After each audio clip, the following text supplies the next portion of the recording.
નમસ્કાર દર્શક મિત્રો, આજે આપણે એક સુંદર મજાના ટૉપિક ઉપર ચર્ચા કરવા જઈ રહ્યા છે, કિશોરાવસ્થા વિશે. તો આપણી સાથે અત્યારે સ્ટુડિયોમાં ડૉક્ટર સોનલબેન દેસાઈ ઉપસ્થિત છે.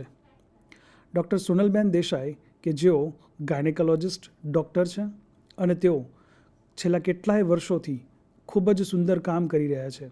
તેઓ પોતે સ્ત્રીરોગ નિષ્ણાંત ડૉક્ટર છે અને તેઓ છેલ્લા 2 દાયકાથી કિશોરીઓને લાઈફ સ્કિલ એજ્યુકેશન આપી રહ્યા છે, જેમાં કિશોરાવસ્થામાં થતા શારીરિક તથા મનોજાતીય ફેરફારો, માસિક ચક્ર, જાતીય સલામતી અને બીજા અગત્યના મુદ્દાઓ વિશે વૈજ્ઞાનિક માહિતી સરળ ભાષામાં તેઓ આપે છે.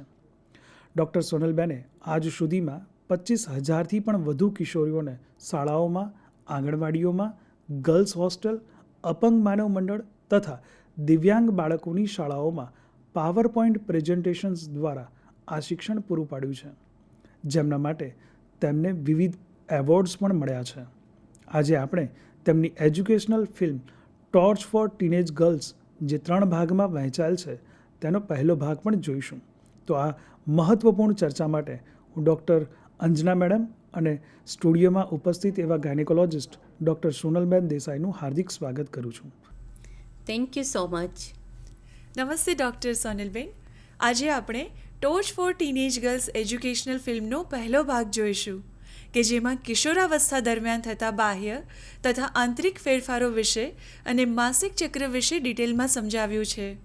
પણ તે પહેલાં સોનલબેન, દર્શક મિત્રોને પ્રશ્ન હશે કે કિશોરાવસ્થા એટલે શું, તો આપ તેના વિશે થોડું જણાવો. ચોક્કસ. કિશોરાવસ્થા એટલે 11થી 19 વર્ષનો વયગાળો. આ સમય મુખ્યત્વે જુદી જુદી પ્રકારના ફેરફારો જેવા કે શારીરિક ફેરફારો, માનસિક તથા મનોજતીય ફેરફારો, ભાવનાત્મક ફેરફારો તથા સોશિયલ ફેરફારો અને તેની સાથે સાથે વિકાસનો સમય છે. આ સમય દરમિયાન એક બાળકી સંપૂર્ણ સ્ત્રી બને છે. મેમ, શા માટે તેમને આ બાબતની વૈજ્ઞાનિક માહિતી આપવી જરૂરી છે? કિશોરીઓ જ્યારે આ ફેરફાર એટલે કે બદલાવમાંથી પસાર થઈ રહી છે, ત્યારે એ વિશેની વૈજ્ઞાનિક માહિતી હોવી ખૂબ જ જરૂરી છે, જેથી તેઓ વિકાસની આ કુદરતી પ્રક્રિયાને ડર્યા વગર આત્મવિશ્વાસપૂર્વક સ્વીકારી અને સંભાળી શકે છે. ખૂબ જ સરસ સોનલબેન. તો મિત્રો, આપણે હવે એજ્યુકેશનલ ફિલ્મનો પહેલો ભાગ જોઈએ.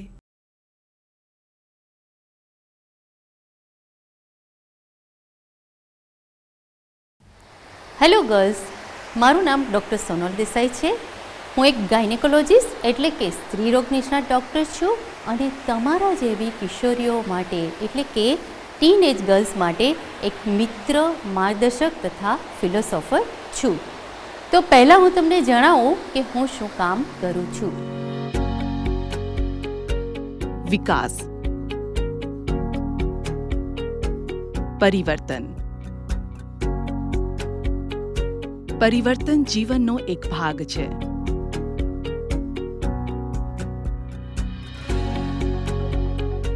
શરીરના વિકાસ સાથેની મનની મૂંઝવણો તે સ્વાભાવિક બાબત છે. આ બાબત વિશે વાત કરવાનું તમને અજુગતું લાગશે, પરંતુ તે તમને તમારી જાતને સાચી રીતે સમજવામાં મદદરૂપ થશે. ડૉક્ટર સોનલ દેસાઈ આવા જ એક ફ્રેન્ડ, ફિલોસોફર અને ગાઈડ છે, જે ટીનેજ ગર્લ્સને શરીર વિકાસની તેમની આ વયમાં સમજણ આપવા મદદરૂપ થાય છે.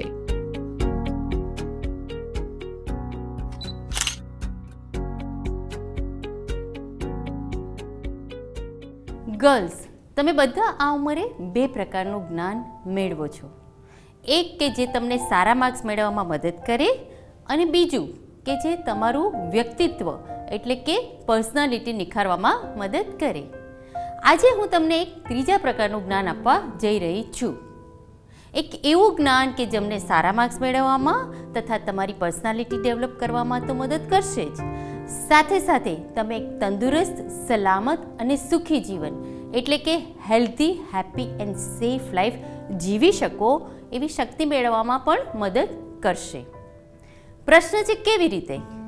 તો હું તમને એક એક્ઝામ્પલ આપીને સમજાવું. કલ્પના કરો કે તમે એકલા એક અંધારા રસ્તા પર જઈ રહ્યા છો. ચારે તરફ ગાઢ અંધારું હોવાને કારણે તમે જે રસ્તા પર ચાલી રહ્યા છો તે રસ્તો પણ તમને બરાબર દેખાતો નથી. આવી પરિસ્થિતિમાં તમે શું કરો? કેવી રીતે ચાલો? ગભરાતા અને ધીમે ધીમે ચાલો?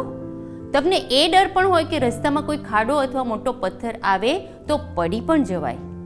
અને આ રીતે આ રસ્તા પર અંધારામાં ચાલવાની મજા તો બિલકુલ જ ના આવે. You don't enjoy that journey. પણ આ સમયે જો હું તમને હાથમાં એક ટોર્ચ, એક ફ્લેશ લાઇટ આપું તો તે લાઇટની મદદથી તમે રસ્તો સારી રીતે જોઈ શકો. તો હવે તમે કેવી રીતે ચાલશો?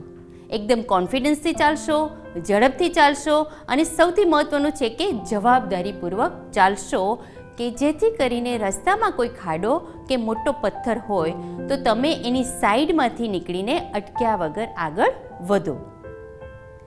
અત્યારે તમે તમારા જીવનના એક મહત્વના તબક્કા એટલે કે તરુણાવસ્થાના રસ્તા પર ચાલી રહ્યા છો અને તમારી પાસે તમારી હેલ્થ એટલે કે આરોગ્ય તથા જાતીયતા અંગેની વૈજ્ઞાનિક તથા સાચી માહિતી ન હોવાને કારણે આ માર્ગ પણ આવો અંધકાર ભર્યો જ છે. આજે હું તમારા હાથમાં એક ટોર્ચ એટલે કે ઇમ્પોર્ટન્ટ માહિતી આપવા જઈ રહી છું. એક એવી ઇન્ટરેસ્ટિંગ માહિતી કે જે તમને આ અંધકાર ભર્યા અને ઉબડખાબડ રસ્તા પર આત્મવિશ્વાસ અને જવાબદારીપૂર્વક ચાલવામાં મદદ કરશે અને તમારા જીવનમાં મહત્વના નિર્ણયો લેવા માટે તમને મજબૂત બનાવશે. ગર્લ્સ, એક વુમન અને એક સ્ત્રી રોગ નિષ્ણાત ડૉક્ટર તરીકે મને બરાબર ખબર છે કે તમારી ઉંમરે વૈજ્ઞાનિક અને સાચી માહિતી અને જ્ઞાન હોવું કેટલું જરૂરી છે. તો આરોગ્ય અને જાતીયતા વિશે સમજ આપતા પહેલાં હું તમને કેટલીક મૂળભૂત બાબતોની વાત કરું. જેમ કે કિશોરાવસ્થા એટલે કે તરુણાવસ્થા એટલે કે એડોલેસન્સ એટલે શું? WHO જણાવ્યા અનુસાર 10 થી 19 વર્ષની વય કિશોરાવસ્થા એટલે કે એડોલેસન્સ તરીકે ગણાય છે. શા માટે તમારે આ ઉંમરે વૈજ્ઞાનિક માહિતી મેળવવી જરૂરી છે?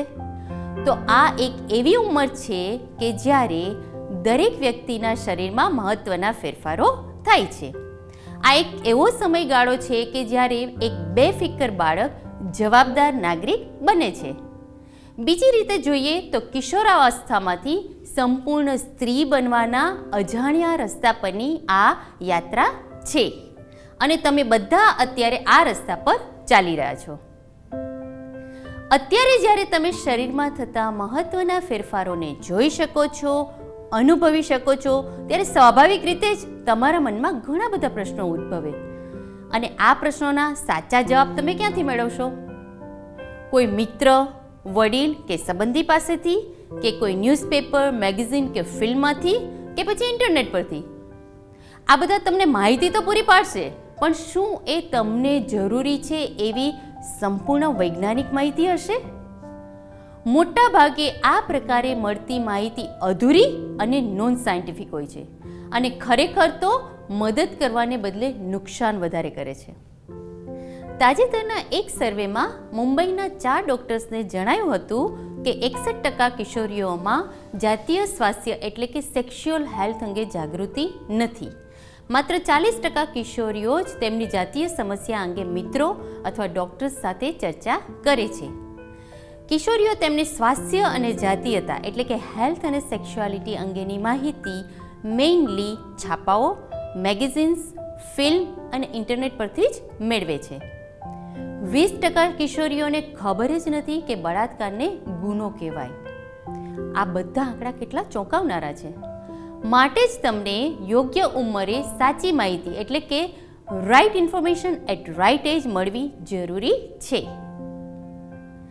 તો ગર્લ્સ, આજના પ્રેઝન્ટેશનમાં આપણે ડિસ્કસ કરીશું નંબર 1 કિશોરાવસ્થામાં થતા શારીરિક ફેરફારો તથા માસિક સ્ત્રાવ એટલે કે મેન્સીસ એટલે કે પીરિયડ્સની વૈજ્ઞાનિક સમજ અને તેને કેવી રીતે મેનેજ કરવો. નંબર 2 કિશોરાવસ્થામાં થતા મનોજાતીય ફેરફારો, પ્રેગ્નન્સીનું સાયન્સ અને તેની અસરો. નંબર 3 જાતીય સતામણીને કઈ રીતે અટકાવવી. નંબર 4 થોડી વાત આપણે ગર્ભપાત વિશે અને કોન્ટ્રાસેપ્શન એટલે કે બાળકો ના રહે તેના સાધનો વિશે કરીશું.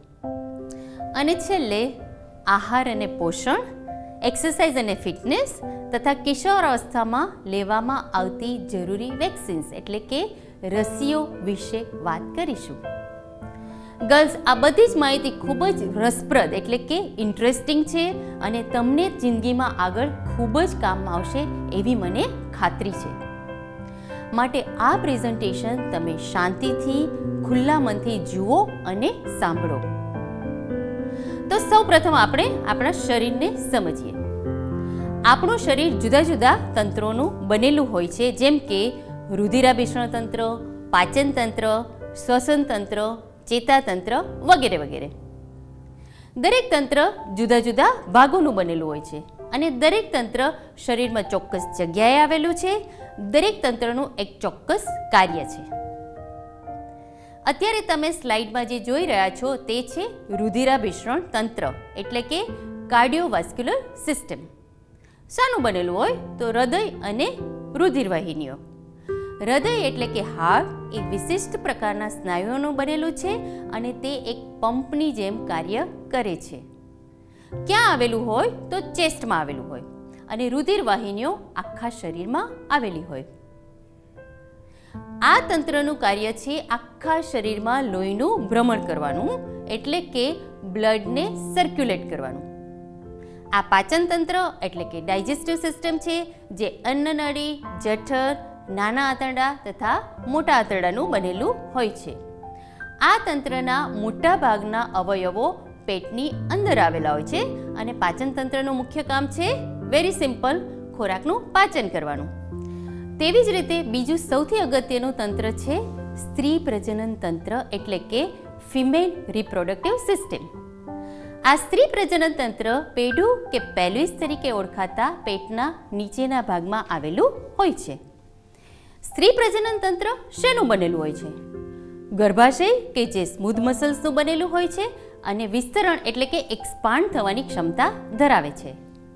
ગર્ભાશયનો સૌથી નીચેનો ભાગ સર્વિક્સ, ડાબું તથા જમણું અંડાશય, ડાબી તથા જમણી ફેલોપિયન ટ્યુબ તથા ગર્ભાશય અને બહારના ભાગને જોડતો મસ્ક્યુલર ટ્યુબ જેવો ભાગ યોનિ માર્ગ કે જેને ઇંગ્લિશમાં આપણે વજાઇના કહીએ છીએ. પ્રજનન તંત્રનું કાર્ય શું છે? જેમ પાચન તંત્રનું કાર્ય છે ખોરાકને પચાવવાનું, એવી રીતે પ્રજનન તંત્રનું કાર્ય છે પ્રજનનનું. તો પ્રજનન એટલે શું? પ્રજનન એટલે પોતાના જેવું બાળક પેદા કરવું. આ માટે શરીરનું જે તંત્ર કામ કરે છે તેને આપણે પ્રજનન તંત્ર કહીએ છીએ. તો આ તમે શરીર અને તેના વિવિધ અંગોની જાણકારી મેળવી. તો હવે તમારા માટે કિશોરાવસ્થામાં થઈ રહેલા ફેરફારો વિશે સમજવું સરળ બનશે. તો કિશોરાવસ્થામાં થતા મુખ્ય શારીરિક ફેરફારો આપણે જોઈએ. આ ઉંમરે થતા મોટા ભાગના શારીરિક ફેરફારો એ બાહ્ય શારીરિક ફેરફારો છે એટલે કે જોઈ શકાય છે. જેમ કે ઉંમરની સાથે સાથે ઊંચાઈ વધે, વજન વધે, બ્રેસ્ટનું ડેવલપમેન્ટ થાય, એક્ઝિલરી એટલે કે બગલના અને પ્યુબિક હેર ડેવલપ થાય, ખીલ થાય અને યોનિ માર્ગમાં સ્ત્રાવો શરૂ થાય. સાથે સાથે આંતરિક ફેરફારો એટલે કે જે ફેરફારો બહારથી દેખાતા નથી પણ શરીરમાં એની અસર અનુભવાય છે. જેમ કે અંડાશય કાર્યરત થાય છે, અંડબીજ છૂટું પડે છે અને માસિક સ્ત્રાવની શરૂઆત થાય છે. આ અંગેની ડિટેલ માહિતી આપણે આગળની સ્લાઇડ્સમાં જોઈશું. ગર્લ્સ, તમે બધા આ પ્રકારના બાહ્ય તથા આંતરિક શારીરિક ફેરફારોમાંથી પસાર થઈ રહ્યા છો અથવા થઈ ગયા છો. તો હવે ઇન્ટરેસ્ટિંગ પાર્ટ એ છે કે આ ફેરફારો કેવી રીતે થાય છે, શાના કારણે થાય છે, તેની પાછળનું સાયન્સ શું છે એ સમજીએ. આ માનવ મગજ એટલે કે હ્યુમન બ્રેઇન છે. મગજની વચ્ચેના ભાગમાં પિચ્યુટરી ગ્રંથિ નામે ઓળખાતી મહત્વની ગ્રંથિ આવેલી છે. આ ગ્રંથિનું મુખ્ય કામ શરીરમાં વિવિધ હોર્મોન્સ એટલે કે સ્ત્રાવ પેદા કરવાનું છે. તો હોર્મોન એટલે શું? હોર્મોન એટલે એક પ્રકારનું કેમિકલ સબસ્ટન્સ એટલે કે રાસાયણિક પદાર્થ જે ગ્રંથિમાં ઉત્પન્ન થાય છે અને તરત જ લોહીમાં ભળી જાય છે અને લોહીમાં ભ્રમણ થઈ તેના ટાર્ગેટ ઓર્ગન એટલે કે જ્યાં અસર કરવાની છે તે નિર્ધારિત અંગ સુધી પહોંચે છે. પિટ્યુટરી ગ્રંથિમાં મહત્વના હોર્મોન્સ જેવા કે growth hormone, thyroid stimulating hormone, પેરાથાઇરોઇડ hormone અને એસીટીએચ હોર્મોન્સ જન્મથી જ પેદા થાય છે. જ્યારે એફએસએચ એટલે કે ફોલિક્યુલર સ્ટિમ્યુલેટિંગ હોર્મોન અને એલએચ એટલે કે લ્યુટિનાઇઝિંગ હોર્મોન લગભગ 8 થી 9 વર્ષની ઉંમરે સ્ત્રાવ થવાનું શરૂ થાય છે. તમારે હોર્મોન્સના નામ યાદ રાખવાની જરૂર નથી, માત્ર તેની શરીર પર શું અસર થાય છે તે સમજો.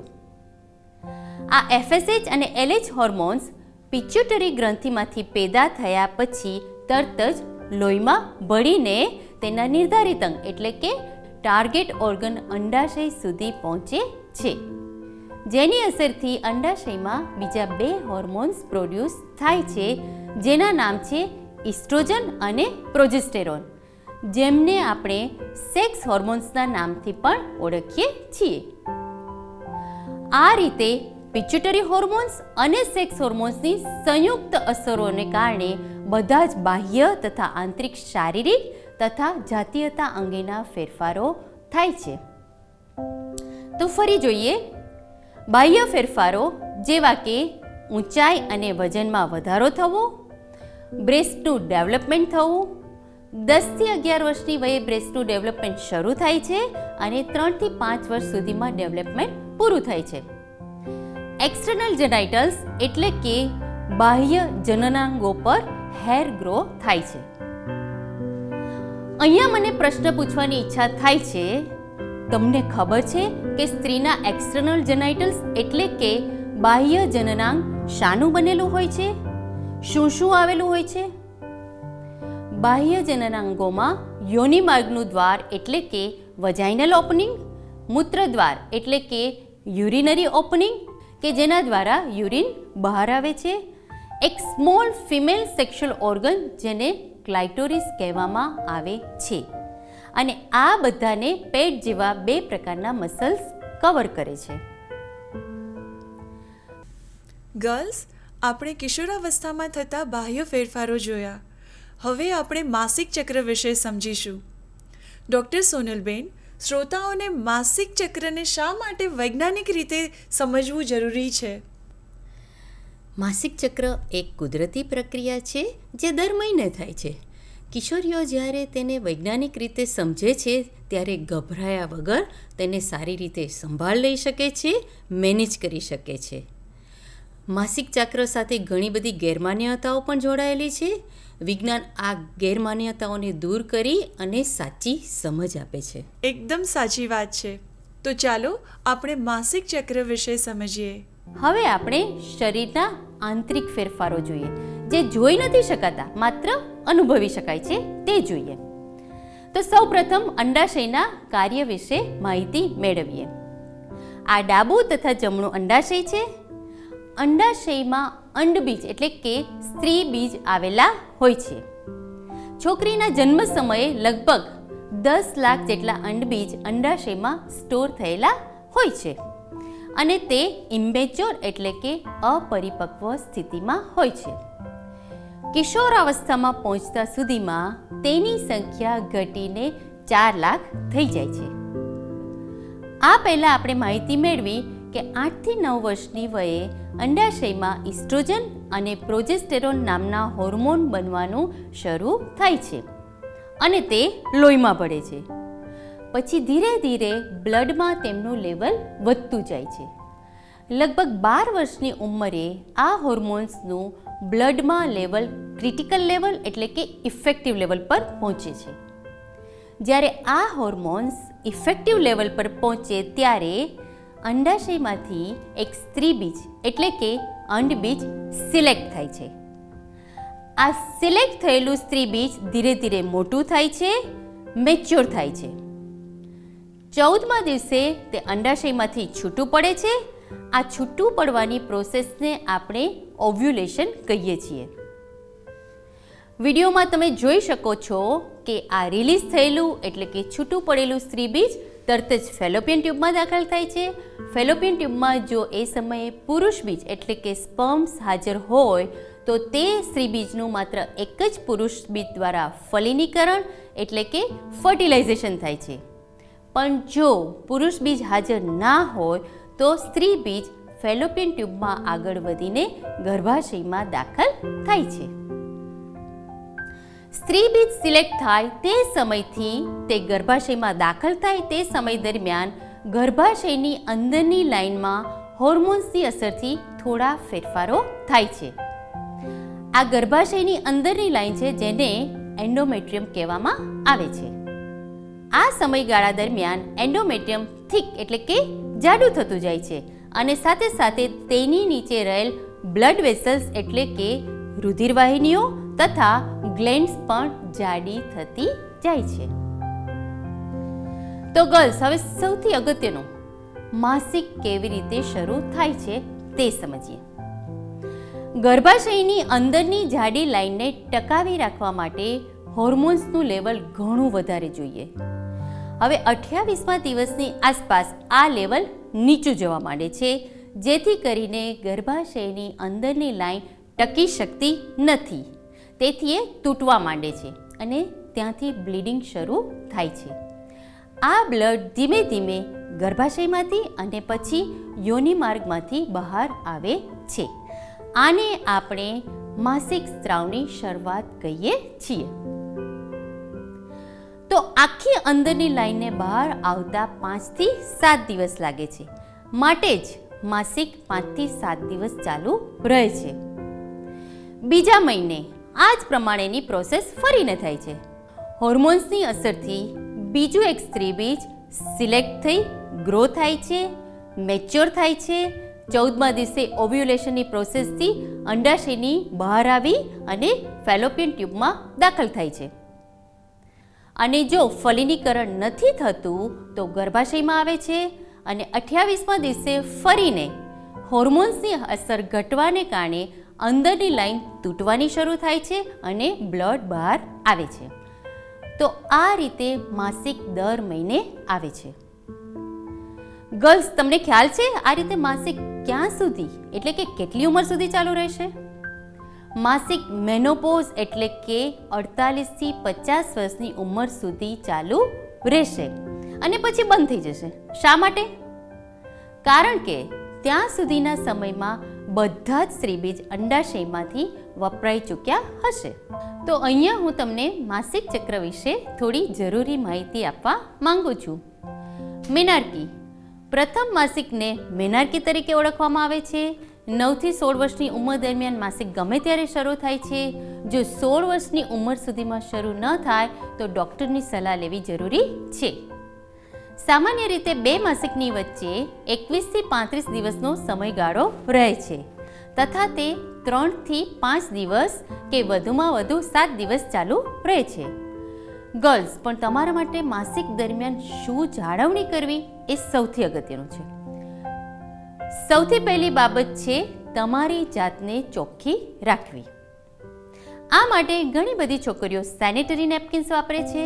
કેટલીક છોકરીઓ કપડાનો પણ ઉપયોગ કરે છે.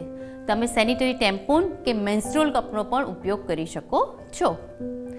અગત્યનું છે કે નેપકિન કે કપડું કે ટેમ્પોન દર 6 થી 8 કલાકે પૂરું ના વપરાયું હોય તો પણ બદલી નાખો, કારણ કે તેના પર બ્લડ અને બીજા સ્ત્રાવ રહેલા હોય છે. બ્લડ એ બેક્ટેરિયા અને વાયરસને ગ્રો થવા માટેનું સારામાં સારું માધ્યમ છે. માટે જો સેનિટરી વેર સમયસર બદલવામાં ન આવે તો મૂત્રાશય કે યોનિ માર્ગનું ઇન્ફેક્શન કે ચેપ લાગવાની શક્યતા વધી જાય છે. વપરાયેલા પેડનો નિકાલ. વપરાયેલા પેડને ન્યૂઝપેપરના કાગળમાં વીંટાળીને તેને નક્કી કરેલા ડસ્ટબિનમાં નાખવું જરૂરી છે. તેને ગમે ત્યાં મૂકવું કે ફેંકવું નહીં. જો તમે સૂકા કપડાનો ઉપયોગ કરતા હો તો તેને સારી રીતે ધોઈને તડકામાં સૂકવવું જરૂરી છે, કારણ કે સૂર્યનો તડકો બેક્ટેરિયા અને જીવાણુનો નાશ કરે છે. જેટલી વાર બાથરૂમ જાઓ દર વખતે તમારા જેનાઇટલ્સ એટલે કે જનનાંગ અંગોને પાણીથી સાફ કરો. પ્રીમેન્સ્ટ્રુઅલ સિન્ડ્રોમ. કેટલીક છોકરીઓને માસિક પહેલાં થોડી તકલીફ થાય છે, જેને આપણે પ્રીમેન્સ્ટ્રુઅલ સિન્ડ્રોમ કહીએ છીએ. માસિક પૂર્વે પેટમાં સાધારણ ચૂંક આવવી, પગના સ્નાયુ ખેંચાવા, સ્તનમાં ભાર લાગવો, માથું દુખવું, મૂડ બદલાવો, પેટ ફૂલી જવું જેવી સામાન્ય તકલીફો થઈ શકે છે. પૌષ્ટિક આહાર અને કસરતથી આ સમસ્યાઓમાંથી છુટકારો મેળવી શકાય છે, પરંતુ જો આના કારણે તમારા રોજિંદા જીવનમાં અસર થાય તો ડૉક્ટરનો સંપર્ક સાધવો જરૂરી છે.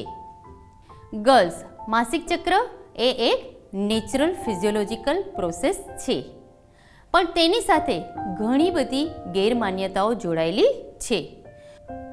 આજે મારે તમને માસિક સ્ત્રાવને લગતી બધા જ પ્રકારની ગેરમાન્યતાઓમાંથી મુક્ત કરવા છે, જેથી ફરી જ્યારે તમે કોઈને એ રીતે વાત કરતા સાંભળો ત્યારે તમે એમને સાચી સાયન્ટિફિક માહિતી આપી અને સમજાવી શકો.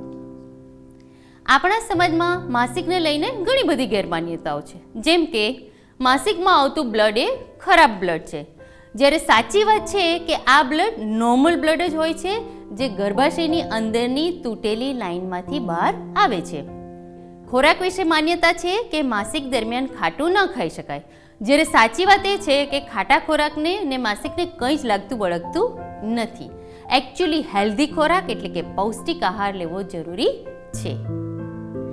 કસરત વિશે ગેરમાન્યતા છે, માસિક દરમિયાન માત્ર આરામ કરવો અને કસરત તો કરી જ ના શકાય. હકીકતમાં કસરત કરવાથી મસલ્સને બ્લડ સપ્લાય વધારે મળે છે અને બ્રેઇનમાં એન્ડોર્ફિન નામના હોર્મોનનો સ્ત્રાવ થાય છે, જે પેડુના દુખાવાને ઘટાડે છે. કેટલાક સમાજમાં માસિક સ્ત્રાવ દરમિયાન છોકરીઓને અપવિત્ર ગણવામાં આવે છે. આપણે આખા માસિક ચક્રને વૈજ્ઞાનિક રીતે સમજ્યા અને આપણે જોઈ શકીએ છીએ કે આ વાત સાવ જ ખોટી છે. છોકરી માસિક ચક્ર દરમિયાન અપવિત્ર છે એ વાત સાવ ખોટી છે. કોઈ છોકરીને માસિક સ્ત્રાવ શરૂ થયો એનો અર્થ છે તે એક કુદરતી શારીરિક પ્રક્રિયામાંથી પસાર થઈ રહી છે અને તેણે ચોખ્ખાઈ રાખવી જરૂરી છે. તો ગર્લ્સ, અત્યાર સુધી આપણે કિશોરાવસ્થામાં થતા શારીરિક ફેરફારો વિશે સમજ્યા અને સાથે સાથે માસિક સ્ત્રાવનું વિજ્ઞાન અને તેની સંભાળની પણ વાત કરી. આ સાથે ટોચ ફોર ટીનેજ ગર્લ્સ એજ્યુકેશનલ ફિલ્મનો પહેલો ભાગ પૂરો થાય છે. બીજા ભાગમાં આપણે ખૂબ જ અગત્યનો મુદ્દો કિશોરાવસ્થામાં થતા મનોજાતીય ફેરફારો એટલે કે જાતીય શિક્ષણ વિશે વૈજ્ઞાનિક સમજ કેળવીશું. ડૉક્ટર સોનલબેન, આપનો ખૂબ ખૂબ આભાર. Thank you so much. Thank you.